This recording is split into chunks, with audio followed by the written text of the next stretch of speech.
हाँ।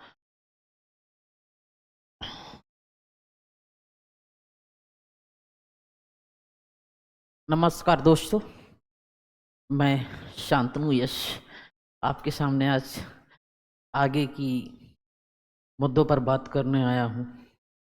और आज के न्यूज़ में क्या क्या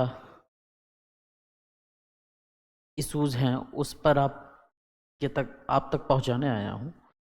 और ये जो आज का मुद्दा चल रहा है उस पे हम आप बात करेंगे और क्या कैसी है। और इसका मेन इशू होगा आज के मुद्दे का, आज के न्यूज का, वो ओनली यूपीएससी पर्सपेक्टिव बातें होगी। हमारे एग्ज़ाम के लिए कौन सा पॉइंट रिलेवेंस है उस पर हम देखेंगे, कौन सा पॉइंट नहीं रिलेवेंस है उसको हम छोड़ देंगे। ठीक है, इस चीज़ के विषय में हम कल ही बातें कर लिए थे। ठीक है, अभी न्यूज़ में हालिया में हमने देखा है, हाल में ही हमने देखा है न्यूज़ में जो चल रहा है वो आपने देखा होगा, एसआईआर बहुत चल रहा है।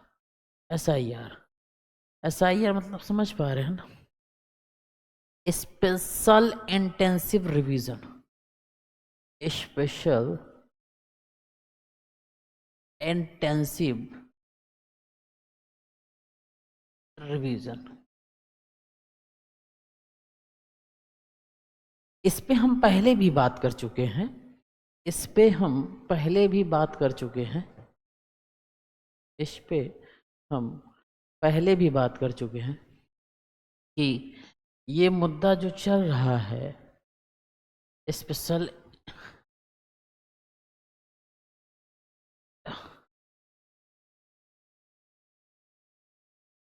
स्पेशल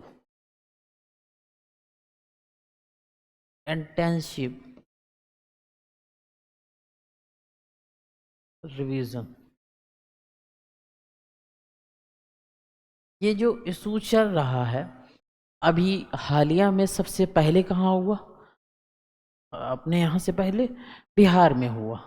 अब जो सेकंड रिवीजन में चल रहा था अपने यूपी, इधर 5 राज्यों में चल रहा था। लेकिन अभी इसकी जो डेडलाइन है, अभी इसकी जो डेडलाइन थी, दी गई थी, उसको बढ़ा दिया गया है। अब इससे राहत मिल रही है, उसको इंक्रीज कर दिया गया है। ठीक है, अब इससे आपको क्या राहत मिलेगी कि अभी तक जो लोग इनरोल नहीं हो पाए थे, या अभी तक जो लोग करवा नहीं पाए थे, या अभी तक वे लोग जिनको जानकारी नहीं थी या किसी कारण बस किसी का नाम कट गया था, उनको भी एक अपॉर्चुनिटी इसके कारण मिल जाएगी। ठीक है, मिल जाएगी। लेकिन ये जो अभी एक वर्डिक्ट है, एक वर्डिक्ट मतलब ये वर्ड सॉरी ये एक अभी सुप्रीम कोर्ट में केस वर्डिक्ट वो एक पीआईएल जारी किया गया एनजीओ के द्वारा। उसमें पूछा गया कि जिसका एसआईआर में जिसका एसआईआर में वेरिफिकेशन नहीं हो पाएगा तो क्या वो स्टेटलेसनेस हो जाएंगे? क्या वो क्या वो क्या वो स्टेटलेसनेस हो जाएंगे? स्टेटलेसनेस हो जाएंगे। तो सुप्रीम कोर्ट ने डायरेक्ट कहा, सुप्रीम कोर्ट ने इस पर डायरेक्ट कहा कि देखिए, जो कोर्ट का प्रोसीजर है, जो जो कोर्ट का प्रोसीजर है, जो कोर्ट का प्रोसीजर है उसको फॉलो करना पड़ेगा।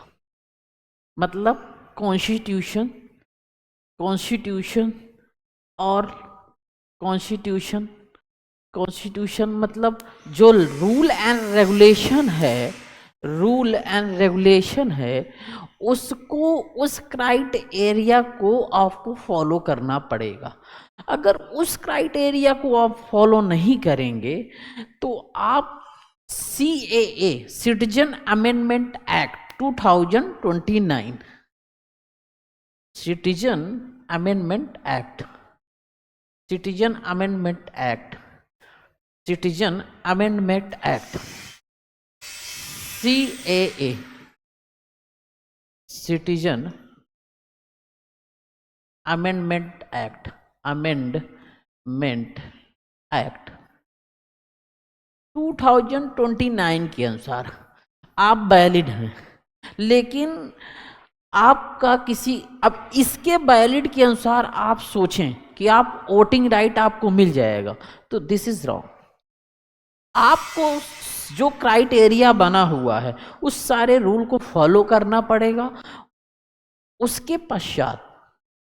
पश्चात आपको ये राइट मिलेगा कि आप वोटिंग कर सकते हैं। तो यही खतरा बना हुआ था, क्योंकि आज के न्यूज़ में हमने देखा कि ये खतरा आपको एडिटोरियल में भी दिख रहा होगा। ठीक है, ये खतरा आपको एडिटोरियल में भी दिख रहा होगा। अगर आप देखेंगे एडिटोरियल में भी इसका बात किया गया है। ठीक है, इस मुद्दे पर, क्योंकि जो बातें हैं, क्योंकि अब जो इधर कही गई हैं कि अनुशंसा की स्पष्टीकरण स्पष्टीकरण से संबंधित कि इसका स्पष्टीकरण क्या हो सकता है, इसका स्पष्टीकरण क्या हो सकता है, तो सुप्रीम कोर्ट ने सीधे शब्दों में कह दिया, देखिए फॉलो सबको करना पड़ेगा, अगर फॉलो करेंगे तो आप वोट के अधिकार आपके पास होंगे, और अगर आपके पास फॉलो रूल रेगुलेशन नहीं हो रहे हैं तो आप स्टेटलेस। ठीक है, तो दिक्कत ही नहीं है। जिनके पास सारी चीजें हैं उनमें समस्या है या नहीं है, उनका तो कोई दिक्कत नहीं है ना, है ना, वही चीज। तो अब हम एक एक करके न्यूज को पहले देखेंगे, एक एक करके न्यूज को पहले देखेंगे, फिर उसके बाद चीजों को देखने की कोशिश करेंगे। ठीक, क्योंकि अभी आज के न्यूज में 2 से 3 जगह द हिंदू का न्यूज़पेपर उठाइए, इंडियन एक्सप्रेस उठाइए, ठीक है, तो आप उठा लीजिए कि वो राष्ट्रीय जनसत्ता उठा लीजिए, तो उस न्यूज में कहीं ना कहीं इस चर्चा में देखा जा रहा है। तो इस पर हमने पहले ही वीडियो बना दिया था, लेकिन इस पर बताना ये जरूरी था कि अभी भी डेडलाइन जो सेकंड फेज की स्टार्ट हुई थी, उस डेडलाइन की टाइमिंग को बढ़ा दिया गया है। अब दिक्कत की बात नहीं है, अभी भी लोग करवा सकते हैं। हम आपको दिखाते हैं न्यूज में कहाँ है, चलते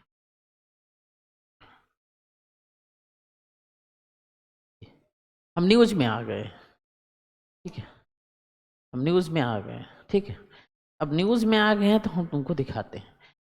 XEC election commission extend the deadline for SIR in 5 state on UT, sorry 1 UT। ठीक है, अब कहाँ कहाँ बढ़ाए हैं ये, कहाँ कहाँ बढ़ाए हैं, एक हो गया आपका ये, क्या है, तमिलनाडु, फर्स्ट तमिलनाडु, दूसरा गुजरात, तीसरा MP, और चौथा छत्तीसगढ़, और लास्ट में UP, और एक और है जिसका नाम है अंडमान निकोबार, अंडमान और निकोबार। तो ये 4 जगह बढ़ाए, मतलब तमिलनाडु, गुजरात, तमिलनाडु, गुजरात, MP, छत्तीसगढ़, UP, अंडमान निकोबार। ठीक है, और जो पहले से थे उन शेड्यूलों में कोई चेंज नहीं किया गया, जैसे कि बंगाल, गोवा, पुदुचेरी, लक्षद्वीप, राजस्थान, इनमें कोई परिवर्तन नहीं किया गया, इनको वैसे के वैसे रखा गया है। ठीक है, तो अब ये दिक्कत की बात नहीं रही, राहत है। अब इससे क्या होगा कि उनके लिए राहत है जिनका थोड़ा सा किसी कारण बस नहीं हुआ था या नाम कट गया था, कोई कोई थोड़ी सी विपत्ति आ गई थी, अब हो जाए। ठीक, ठीक, चलो।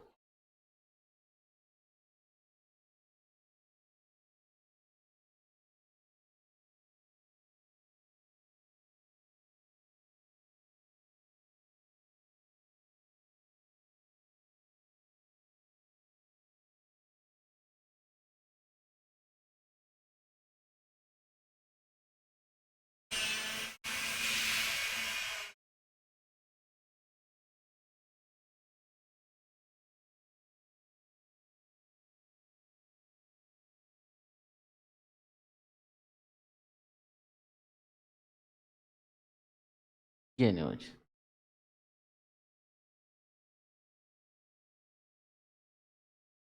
अभी ये कौन सा पेज है आपका, पेज नंबर 8, एडिटोरियल का न्यूज़ है, क्योंकि ये न्यूज़ यूपीएससी के स्टूडेंट के लिए बहुत इम्पोर्टेंट होती है मेंस पर्सपेक्टिव पे।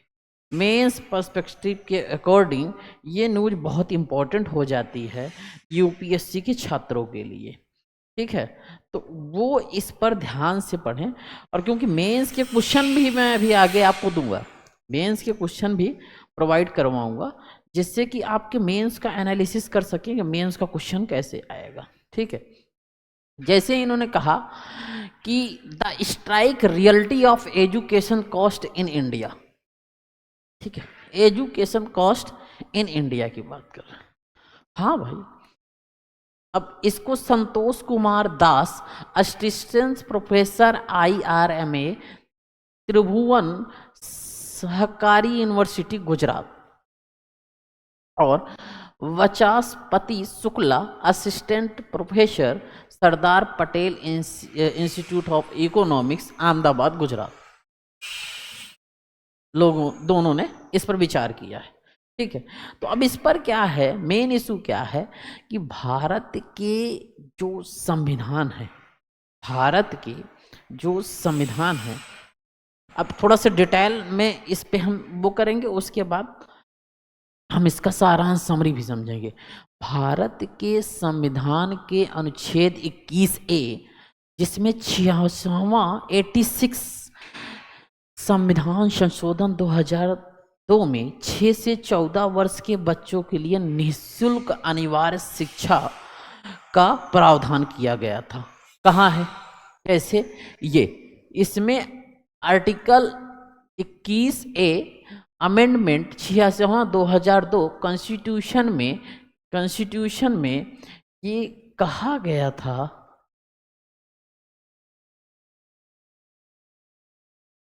कॉन्स्टिट्यूशन में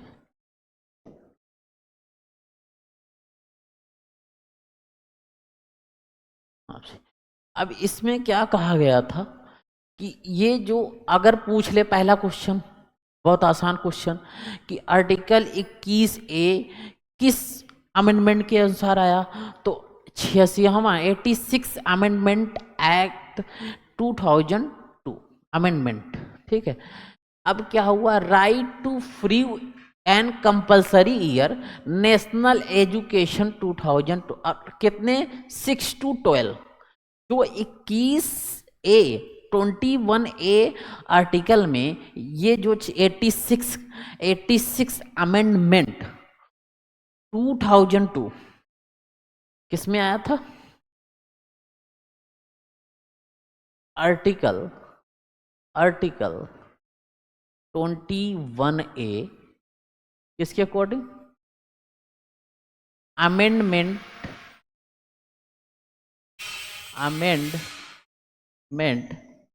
202 के अनुसार इसमें क्या कहा गया है, इसमें कहा गया है कि education, right to free and compulsory education, क्या कहा गया है, right to free, right to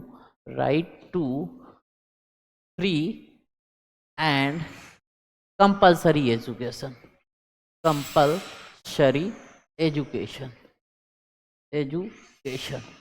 जब एजुकेशन कहा गया है तो इनमें कोई टाइम नहीं होगी, तो इनको 6 से 14 वर्ष के जो बच्चे हैं उनको क्या होगा, फ्री शिक्षा उपलब्ध कराई जाएगी। संविधान के अनुच्छेद 21 ये जो कि 86वां संविधान संशोधन 2002 के अनुसार 6 से 14 वर्ष के बच्चों को फ्री निःशुल्क अनिवार्य सुविधा है, क्लियर, अनिवार्य सुविधा शिक्षा की है। राष्ट्रीय शिक्षा नीति 2020 में इस दायरे को बढ़ाकर 3 से 18 वर्ष तक के बच्चों को शामिल करती है।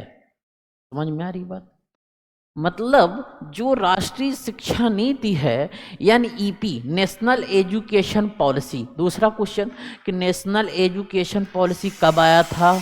2020 में आया था। ठीक है, इस दायरे को बढ़ा दिया इसने। इस दायरे को बढ़ाकर क्या किया कि 3 वर्ष से लेके 18 वर्ष कर दिया।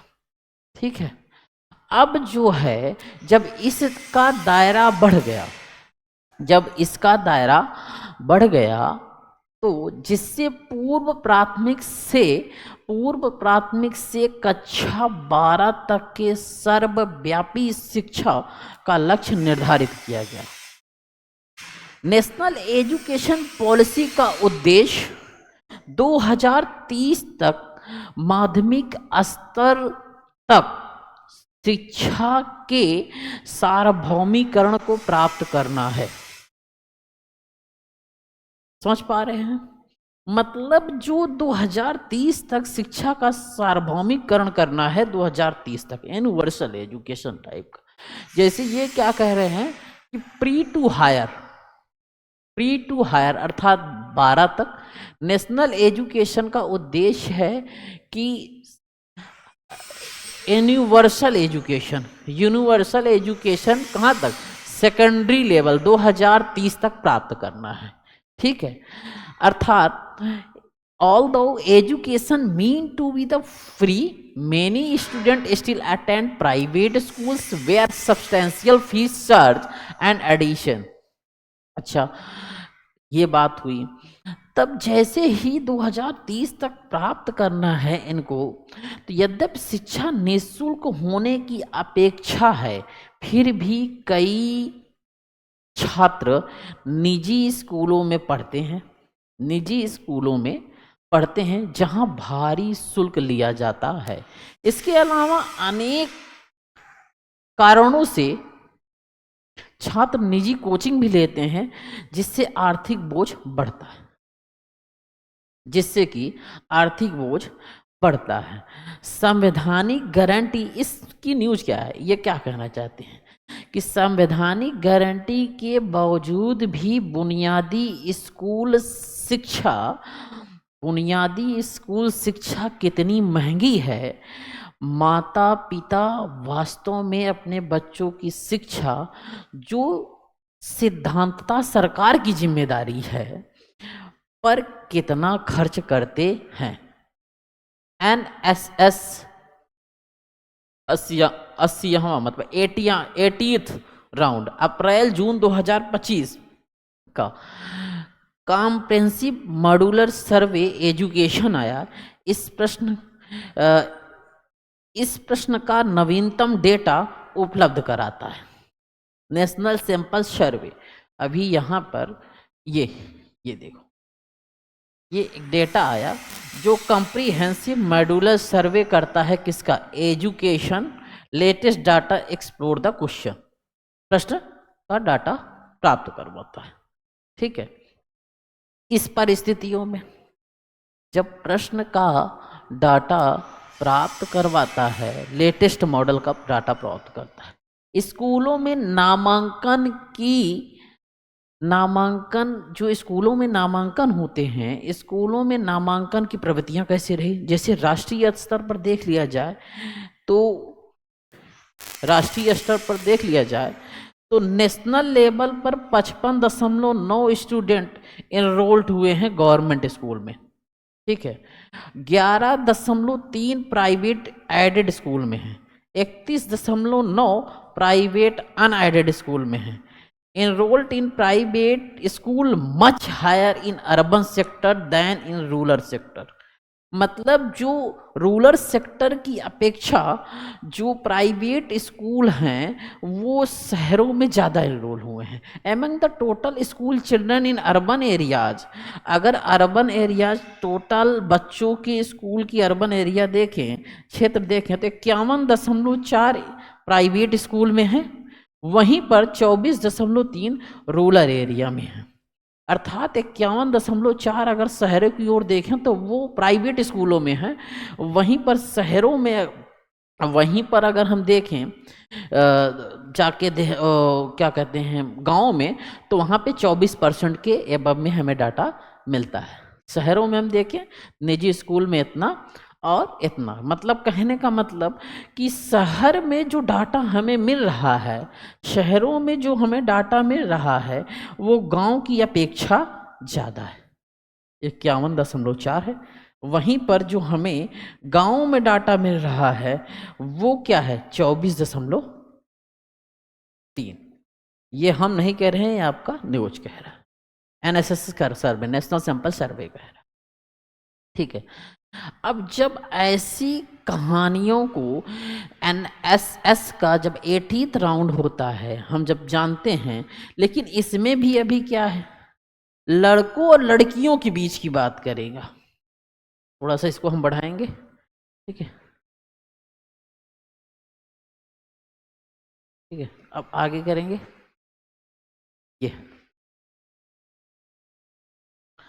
अब इसमें क्या है, ये होगा enrolled in the school, enrol school में देखते हैं, इनरोल इन द स्कूल, ठीक है, इनरोल इन द स्कूल देखते हैं तो 55.9 स्टूडेंट इनरोल हुए हैं गवर्नमेंट स्कूल में, 11 दशमलव इतना प्राइवेट, ये हो गया, ठीक है। अब इसमें ये देखते हैं कि 34 जो जेंडर गैप देखते हैं, जेंडर गैप प्राइवेट स्कूल में कितना है, तो 34% जो है बॉयज जो है बॉयज हैं, 29.5% जो लड़कियां हैं रूरल सेक्टर में, ये क्या है, इनरोलमेंट है इनका। Children enrolled in government school than the private school, private school enrollment 28 point इतना percent pre primary, 25% in primary, middle in secondary इतना इतना। अगर हम देखें ये जो चीज़ हमें डेटा प्राप्त हो रहा है, इस डेटा से हम देखें तो label increase the private school enrolment and in urban areas. अगर हम डेटा देखें तो हमें ये मिल रहा है कि प्राइवेट स्कूल में अर्बन एरिया में संख्या लोगों की बढ़ रही है, एनरोलमेंट कराने की संख्या बढ़ रही है। Compare with the earlier round NSS survey on education 75 round July 2017 and 18, observer increase the share children enrollment in private school in rural areas, children enroll in private school increase in the data। दोनों area में data का अधिकता है, लेकिन शहरों में ज्यादा है, ठीक। अब देख रहे हैं शिक्षा पर व्यय और शुल्क, सरकारी व निजी में नामांकन व्यय से गहरा संबंध है। निजी क्षेत्रों में अगर हम देखें तो 25 दशमलव कहाँ है,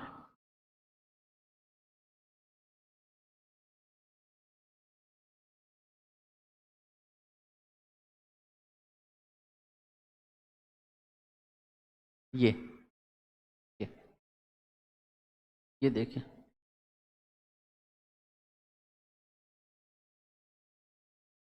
हाँ अब देखो यहाँ पे, सॉरी यार, बस यहाँ बस थोड़ा सा क्या होता है ऊपर नीचे हो जाता है। हाँ, the survey asked whether student to pay the course fee, rural areas 25% three, government school 98.2 to a private school reported paying the fees, urban area 34.7% government school, 98% private school student reported paying the course fees। समझ पा रहे हैं, सर्वे ने ये reveal किया कि पर एक एकेडमिक जो फीस है ईयर में गवर्नमेंट स्कूल में रूरल एरियाज में 823 रुपया प्री प्राइमरी से है, प्री प्राइमरी से हायर स्कूल तक 7308 है। ठीक है। वहीं पर अर्बन फीस अगर हम देख लें तो ये 1630 प्री प्राइमरी से लेके 7,704 है। अब प्राइवेट, ये सरकारी स्कूलों का डाटा था, ये गवर्नमेंट स्कूल का डाटा है, ये गवर्नमेंट स्कूल का डाटा है।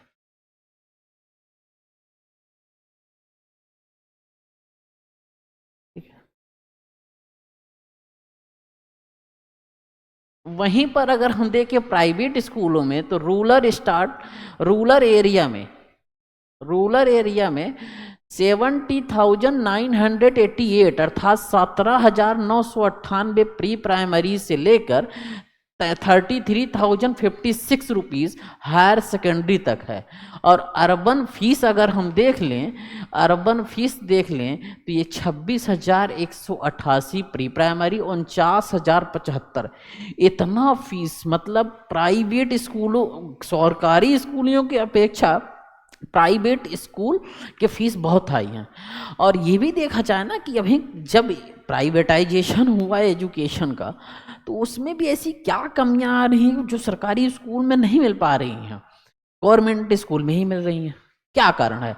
पहली चीज। दूसरा चीज आप ये देखो, अगर यहीं से देखो तो पहला इशू देखो, ऐसा कौन सा रीजन है कि गवर्नमेंट स्कूल में लोग एडमिशन नहीं करवा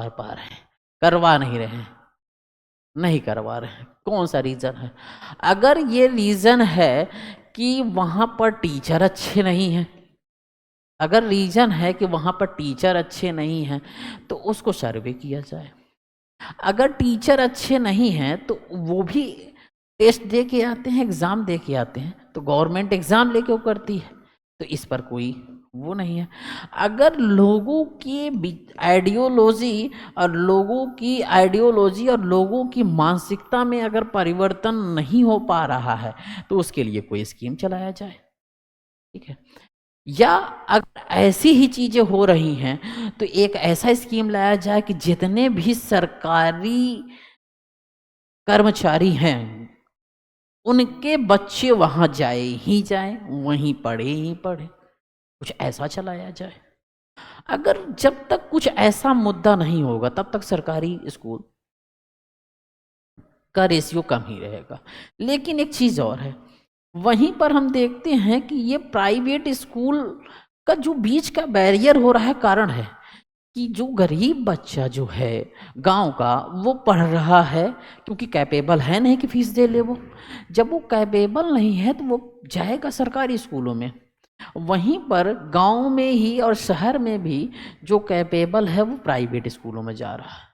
डिफरेंस ये आ जाता है कि जो हम 5 साल या 2 साल पहले पढ़ेंगे वो प्राइवेट वाले में शहरों में, और जो थोड़ा सा प्राइवेट है तो वो पढ़ ले रहे हैं, और एग्जाम जब हम ले रहे हैं तो दोनों को एक पे ले आके ले रहे हैं। तो उसके लिए भी कुछ ऐसी पॉलिसी बनी कि ये प्राइवेट वाले हैं तो हायर एजुकेशन की ओर आए, तो इनकी भी एक पॉलिसी बने।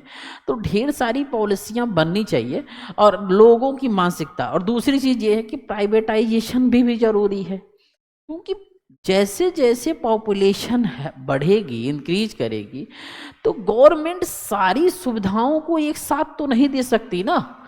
गवर्नमेंट के पास भी एक क्राइटेरिया है, वो कितना देगी। जब इस क्राइटेरिया के बाद ओवरफ्लो होगा तो प्राइवेट भी तो देखे।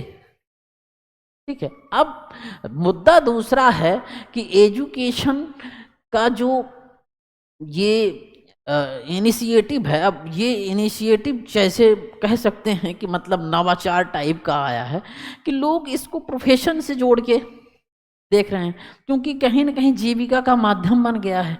पहले के एजुकेशन में आप देखें तो वो एजुकेशन कैसे थी, लोग अपना घर छोड़ के चले जाते थे, भिक्षा मांग के एजुकेशन करते थे। वो समय था जो जो टीचर का जो ऑफिस ऑफ पोस्ट था वो बहुत रिस्पेक्टेबल था, और आज भी है, वो बात नहीं, आज भी बहुत ऐसे अच्छे अच्छे टीचर हैं। लेकिन उसकी अपेक्षा आज अगर देखा जाए तो क्या परिवर्तन ऐसा आ रहा है कौन सी ऐसी चीज़ है जो फीस को बढ़ाने के लिए तैयार है? क्या गवर्नमेंट एक चीज़ ऐसे नहीं कर देती, किसी की जगह पे डीबीटी नहीं ले आ देती, डायरेक्ट बेनिफिट? और डायरेक्ट बेनिफिट से ये ना कर दे कि ऐसा है कि चाहे प्राइवेट स्कूल हो चाहे सरकारी स्कूल हो, लेकिन सभी स्कूलों का फीस इस लिमिट से ज़्यादा नहीं लगने, पहला हो। दूसरी चीज, गवर्नमेंट जितने बच्चों को सरकारी स्कूल में पढ़ा सकती है, उन बच्चों को सरकारी स्कूल में ना पढ़ाकर उन बच्चों के अकाउंट में उतना ही बैलेंस डाल दे। मैं ये नहीं कह रहा हूं कि सरकारी स्कूल बंद कर दे, मैं कह रहा हूं कि जिस तरह स्थिति हो रही है, या तो उनकी विचारधाराओं में परिवर्तन करें, या तो सरकारी स्कूलों का पैरामीटर बदलें, या तो कुछ ऐसा करें जिस पर एक ऐसा नवाचार आए कि जिसमें कि जो शिक्षा का नामांकन हो रहा है वो तो दिख रहा है, लेकिन जो शिक्षा एक ए लेवल पे है, एक जेड लेवल पे है, जो बीच में बैरियर है, जो बीच में वैकेंट प्लेस बच रहा है, वो ना हो। अर्थात दोनों बच्चों की एजुकेशन ऐसा हो कि एमबीबीएस हो गया, यूपीएससी हो गया, स्टेट पीएससी हो गया, किसी भी एग्जाम में बैठ रहे हैं तो ये पॉसिबिलिटीज क्यों आ जाती है कि वो पढ़ा हुआ है यहाँ का, हम पढ़े हुए हैं यहाँ के, ऐसा क्यों ना? तो ये मैंने बताया आपको कि ये सोचने का बिंदु है, और इस पर कुछ ना कुछ होगा। ढेर सारे हमारे ऊपर ऐसे पॉलिसी मेकर बैठे हुए हैं जो कि ढेर सारे एरिया के विषय में स्पेशलाइजेशन है, तो कुछ ना कुछ करेंगे। ठीक है, अब आगे देखते हैं। ठीक, जब एजुकेशन के विषय में देख लिए तो हमने देखा कि ये जो मासिक व्यय में परिवर्तित करने पर निजी स्कूलों का बोझ और स्पष्ट हो जाता है।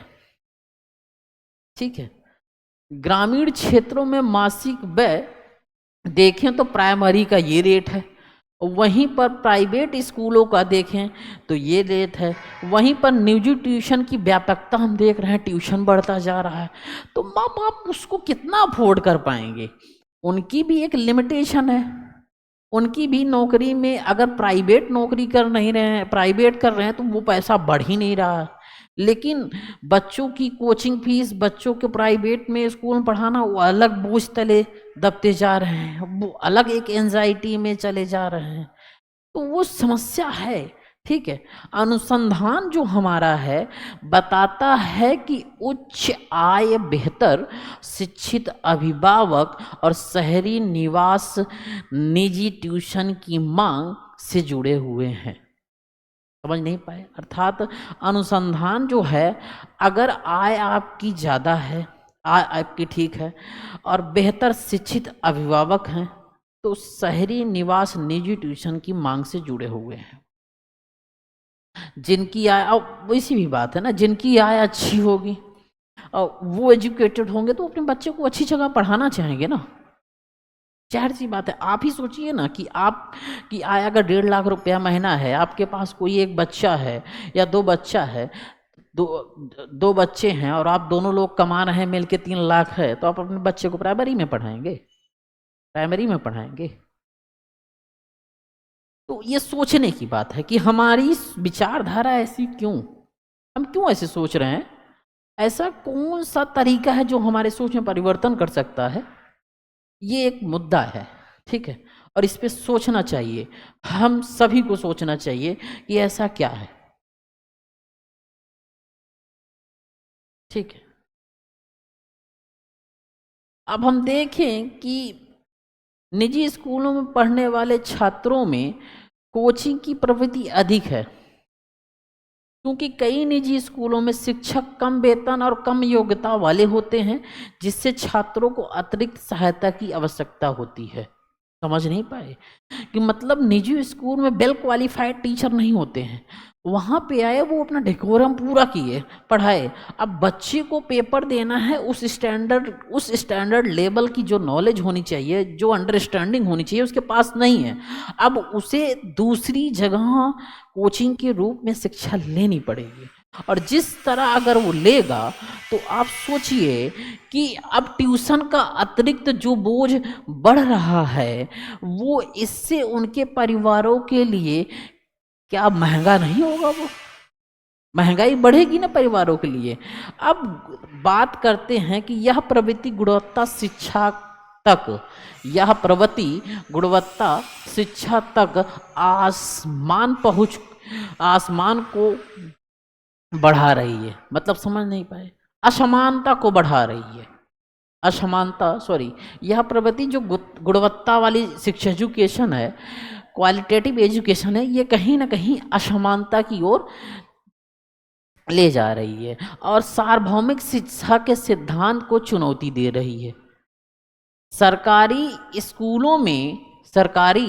स्कूलों में घट जो नामांकन घटने से गरीब परिवारों के बच्चे महंगी निजी शिक्षा की ओर धकेले जा रहे हैं, जिससे आर्थिक दबाव बढ़ता है। निजी ट्यूशन से सीखने की असमानताएं भी और बढ़ रही हैं। आर्थिक दबाव बढ़ता है और असमानताएं भी निजी ट्यूशन से बढ़ रही हैं। संपन्न वर्ग को स्पष्ट लाभ मिलता है। ठीक, समझ पा रहे हैं? संपन्न वर्ग को स्पष्ट लाभ मिलता है।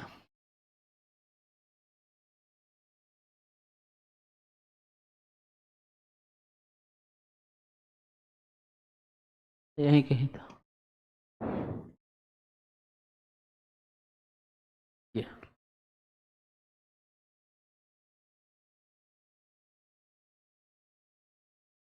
ये पूरा इशू हम पढ़ रहे हैं, हम जो बात कर रहे हैं जो ये, ठीक हो, ठीक।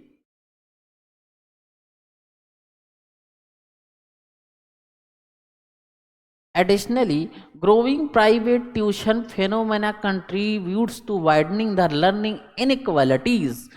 Wealthy have an undeniable advantage, disadvantage household, thus strengthen the public, publicly funded school arrest this trend.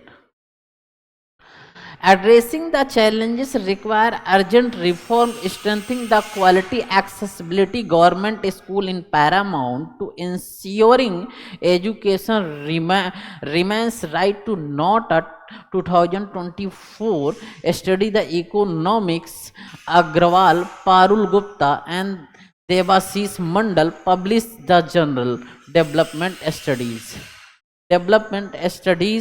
find that private tuition negative associated with school quality indicators and student better school rely less the tutors and strengthening the quality of learning would help bridge the widening gap between the student different socio-economic.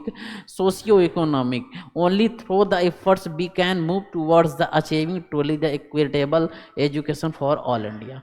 अब जो ये दायरा है दोनों के बीच में बढ़ रहा है, क्या ये एजुकेशन क्वालिटी को फुलफिल करेगा? ये खुद में अपने आप में प्रश्न है, खुद में अपने आप में एक प्रश्न है। क्या ये सामाजिक आर्थिक जो बीच में खाई सामाजिक और आर्थिक, एक व्यक्ति के दूसरे व्यक्ति के बीच जो सामाजिक आर्थिक खाई ले आ रहा है, क्या इसकी भरपाई होगी? इसका परिणाम क्या होगा? ठीक, तो इस पर ध्यान देने की जरूरत है। ठीक ठीक, अब आगे हम देख, इस पे हमने कुछ ना कुछ तो लिखा होगा, इस पर देखते हैं।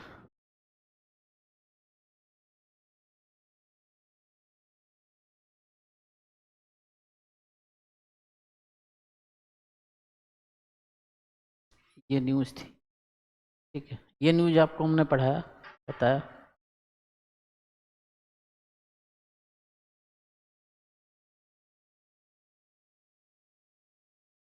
ये अगर हम देखें यहाँ पर जो चीज़ें हैं, अगर हम देखें तो हमें क्या मिल रहा है?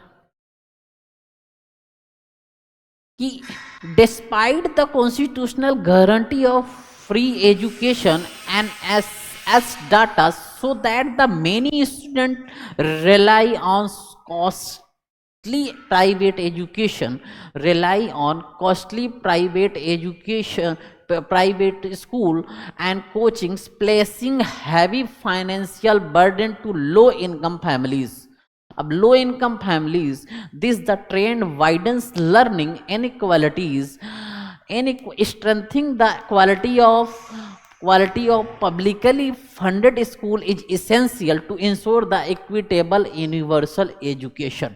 अगर जो पब्लिकली फंडेड स्कूल है उसमें अगर हम परिवर्तन नहीं लाएंगे, या जो हमारे सरकारी स्कूल हैं अगर उसमें हम परिवर्तन नहीं लाएंगे, तो ये इनइक्वालिटी का दायरा बढ़ता जाएगा, ये इनइक्वालिटी का दायरा बढ़ता जाएगा, ये इनइक्वालिटी का दायरा बढ़ता जाएगा। इसका जिम्मेदार कौन? इसका जिम्मेदार कौन? इसका जिम्मेदार कौन?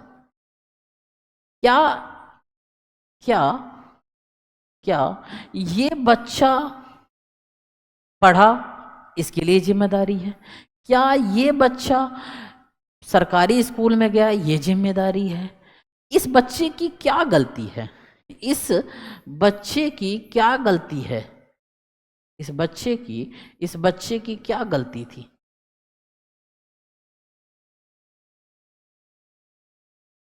क्या प्रॉब्लम थी? क्या प्रॉब्लम थी? इनको तो जो शिक्षा आप दिए वो इन्होंने लिया ना, तो ऐसा क्यों हुआ कि जो इनके फैमिली पर, जो लो इनकम फैमिलीज हैं, इन पे फाइनेंशियल बर्डन क्यों बढ़ा? बढ़ने का क्या कारण था? बढ़ना नहीं चाहिए था ना, ये इशू है, मुद्दा है। अगर ऐसी ही चीजें होती रहेंगी तो दिक्कतदायी है ना।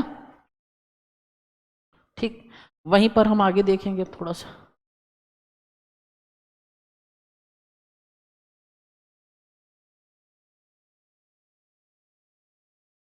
अब Madras high court must be break the silence. ठीक है, अब मद्रास हाई कोर्ट, इसका अगर हम सार देख लें तो मद्रास हाई कोर्ट जो है इसका सार क्या हो सकता है अगर थोड़ा सा समझें तो, उच्च न्यायालय के सभी न्यायाधीशों की नियुक्ति की अनुशंसा कॉलेजियम द्वारा की जानी चाहिए। ठीक, जिसमें उच्च न्यायालय के एक मुख्य न्यायाधीश होते हैं, यह अनुशंसा और दो वरिष्ठतम न्यायाधीश होते हैं। ठीक, जब दो वरिष्ठतम न्यायाधीश इसमें शामिल होते हैं तो यह अनुशंसा उसके बाद राज्य सरकार को भेजी जाती है। राज्य सरकार आपत्तियां उठाने या स्पष्टीकरण मांगने का अधिकार रखती है यदि कॉलेजियम अपने निर्णय को स्पष्टीकरण मांगने का अधिकार रखती है यदि कॉलेजियम अपने निर्णय को दोहराता है या स्पष्टीकरण देता है तो सरकार उस निर्णय से बाध्य होती है। समझ पा रहे हैं? जज का इशू है। अब इसका हम सार देख लें, क्या होगा? इसका हम सार देख लें,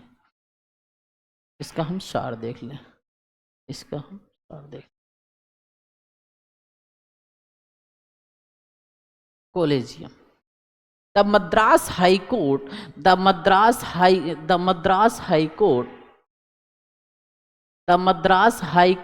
Collegium excluded senior Justice Nisha Vanu without recorded the reason and included a junior judge, prompting state to seek constitutional clarification raises serious concern over the legality, transparency, proper composition of collegium, turning the judicial appointments process into the significant constitutional issues. Madras उच्च न्यायालय को collegium में वरिष्ठ न्यायाधीश justice निशा बानू को बिना स्पष्ट कारण बाहर रखकर कनिष्ठ न्यायाधीश को शामिल किया, जिस पर राज्य सरकार ने संवैधानिक प्रतिक्रिया स्पष्टीकरण मांगा। कॉलेजियम की संरचना पर उठा यह प्रश्न न्यायिक नियुक्तियों की पारदर्शिता और वैधता के लिए एक गंभीर संवैधानिक मुद्दा है। हाँ, ये दिक्कतदायी तो है ही। ठीक है, वहीं पर हम क्या करेंगे, वहीं पर हम क्या करेंगे, ठीक है। अब वहीं पर एक न्यूज आई और आई हुई है, अगर हम देखें तो अभी हालिया में जो है कोप 30 का इशू चल रहा है। ठीक है, तो एक्ट कोप 30 न्यूज में देखेंगे, COP 30 Chinese pavilion due to the long queues for its innovative and recyclable giveaways reflecting the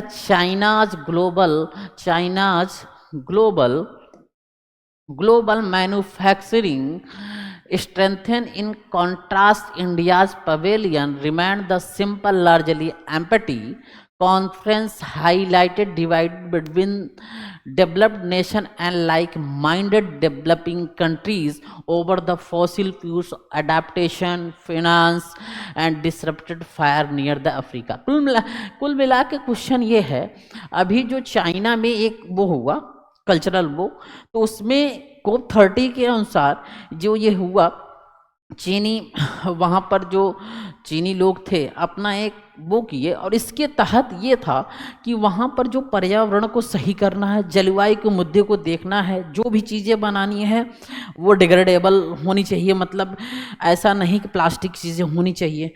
तो उन इशू पर बात कर रहे हैं, उन इशू पर बता रहे हैं कि कोप 30 में जो चीज़ें हुई हैं, अभी कोप 30 में जो चीज़ें हुई हैं वो पर्यावरण बेसिस हुई हैं, पर्यावरण बेसिस हुई हैं। अच्छा, थोड़ा सा हम देख लें, थोड़ा सा हम देखेंगे, थोड़ा सा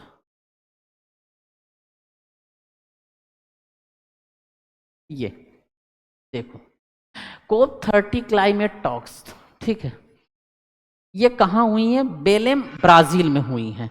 sustainable development and clean energy का ये इशू रहा। अगर पूछ लेगा कि सस्टेनेबल डेवलपमेंट कहाँ पे हुई कोप 30, तो आपका क्वेश्चन होगा बेलेम ब्राज़ील में हुई। Sustainable development and clean energy पर इशू रहा। वहीं पर कोप 30 में जो है यूएस एब्सेंट रहा, चाइना, इंडिया, ईरान, सऊदी अरब, ये एक जैसे जो डेवलपिंग कंट्रीज़ हैं ये वहाँ कन्वर्सेशन के लिए आए थे, लेकिन ये फॉसिल फ्यूल पे बात न करके अडाप्टेशन और money ended better 45 against heating globe, अर्थात अडाप्टेशन और हीटिंग ग्लोब पर बात करते थे, बात कर रहे थे बैठ के। वहीं पर यूरोपियन पर्सपेक्टिव पे हम देखते हैं तो वो कहते हैं कि इसे नज़रअंदाज करना उचित नहीं है। ठीक है, और इंडिया का वहीं जो वो लगा था कोप 30, तो वहाँ पर रेड ऑरेंज और ग्रीन पवेलियन वो था कलर का। द थर्ड, इंडिया जो है थर्ड लार्जेस्ट प्रोड्यूसर है विश्व में, किस चीज का, सोलर एनर्जी का। वहीं पर एक्चुअल इलेक्ट्रिसिटी कम फ्रॉम कोयल। ठीक, तो वही चीज हम बता रहे थे कि जो इंडिया का इशू जो खड़ा हो रहा है कि लेके कि ये इशू जो अभी कोप 30 का हालिया जो इशू हुआ है उस मुद्दे पर अगर देखा जाए तो कोप 30 में अमेरिका अनुपस्थित रहा। वहीं यूरोप के दृष्टिकोण से ये देश जो है फॉसिल फ्यूल चरणबद्ध तरीके से इस पे बात करना चाहिए, लेकिन सर्वविदित है कि चीन दुर्लभ धातुओं और सौर कोशिकाओं और बैटरियों के बिना तेल कोयला मुक्त विश्व की कल्पना सिर्फ एक कल्पना है। ये मैं नहीं कह रहा हूँ, ये आपका न्यूज कह रहा है। इसके विपरीत भारतीय पवेलियन बहुत सादा था, इंडिगो, मतलब यहाँ पर लाल केसरिया रंगों के बीच प्रदर्शित था। ठीक है, तो ये अक्सर ये सब चीज़ मिला के हम देखें तो हमें 3-4 क्वेश्चन यहाँ पे मिलेंगे कि बेलेम ब्राज़ील 2030 का हुआ, सस्टेनेबल डेवलपमेंट क्लीन एनर्जी की बात, यहाँ पर जो है यूएस अनुपस्थित रहा। कौन कौन उपस्थित रहे, चीन, इंडिया, सऊदी अरबिया। कौन कौन रहे, चीन, इंडिया, सऊदी अरबिया, चीन, इंडिया, सऊदी अरबिया और ईरान, ये जो है यहाँ पर उपस्थित थे। क्लियर, ये यहाँ पे उपस्थित थे। ठीक, अब इसी प्रकार से हम जो है थोड़ी सी चीजें और देख लेंगे और काम खत्म। ठीक है, अब एआई पे देख लें। The government is preparing the amend copyright law to the address the new AI related disputes. The DPIIT has proposed the blanket licensing model under which AI companies will play the royalties. Content publishers differences persist, especially regarding the right authorship and burden proving the infringement. सरकार AI से जुड़े नए विवादों को संभालने के लिए copyright कानून में बदलाव की तैयारी कर रही है। डीपीआईआईटी ने ब्लैंकेट लाइसेंसिंग मॉडल का प्रस्तावित किया है, जिसमें एआई कंपनियां प्रकाशकों को रॉयल्टी देंगी। उद्योग मतभेद बने हुए हैं, इससे संबंधित बातें थी। अब क्या है, कॉपीराइट पर परिवर्तन आ रहा है। वहीं पर हम देखते हैं कोप 30 हो गया। अब हम क्वेश्चन देख लेते हैं। अगर हम क्वेश्चन देखें तो किस टाइप का क्वेश्चन बन सकता है, यूपीएससी मेंस में बन सकता है। जो क्वेश्चन देखें, the recent controversy in the Madras High Court Collegium highlights the structural and procedural vulnerabilities in India's judicial appointment system. Discuss the conditional implication of an improperly constituted collegium and evaluated the need for reforms in the appointment process. Madras उच्च न्यायालय collegium से जुड़ा हालिया विवाद भारत की न्यायिक नियुक्ति प्रणाली में संरचनात्मक एवं प्रक्रियात्मक कमजोरियों को उजागर करता है। अपूर्ण रूप से गठित कोलेजियम के संवैधानिक प्रभाव पर चर्चा कीजिए तथा नियुक्ति प्रक्रिया में सुधारों की आवश्यकता का मूल्यांकन कीजिए। वहीं पर दूसरा क्वेश्चन देखते हैं।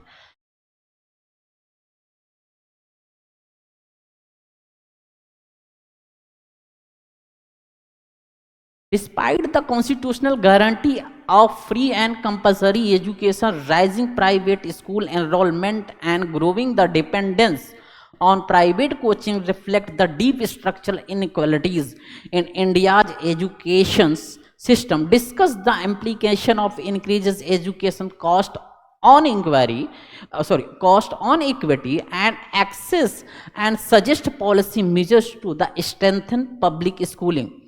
हिंदी में देखें इसे, निःशुल्क एवं अनिवार्य शिक्षा की संवैधानिक गारंटी के बावजूद भी निजी स्कूलों में बढ़ती नामांकन दर और निजी कोचिंग पर निर्भरता भारत की शिक्षा व्यवस्था में गहरी संरचनात्मक असमानताओं को दर्शाती है। बढ़ती शिक्षा लागत का समानता व पहुंच पर क्या प्रभाव पड़ता है?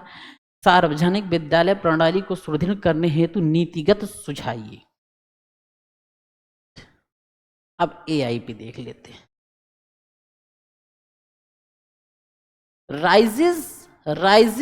rise of artificial intelligence has challenged the conventional copyright framework worldwide.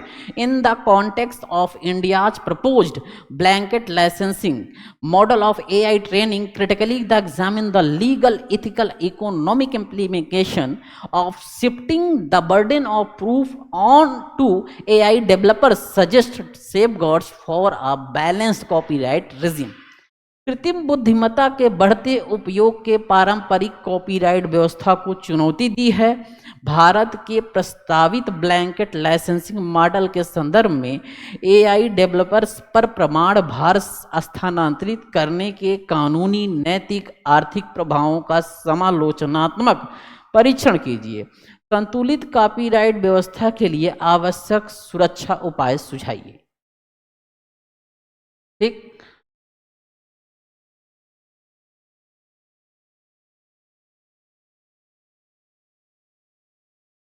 आपका ये हो गया। ठीक ठीक,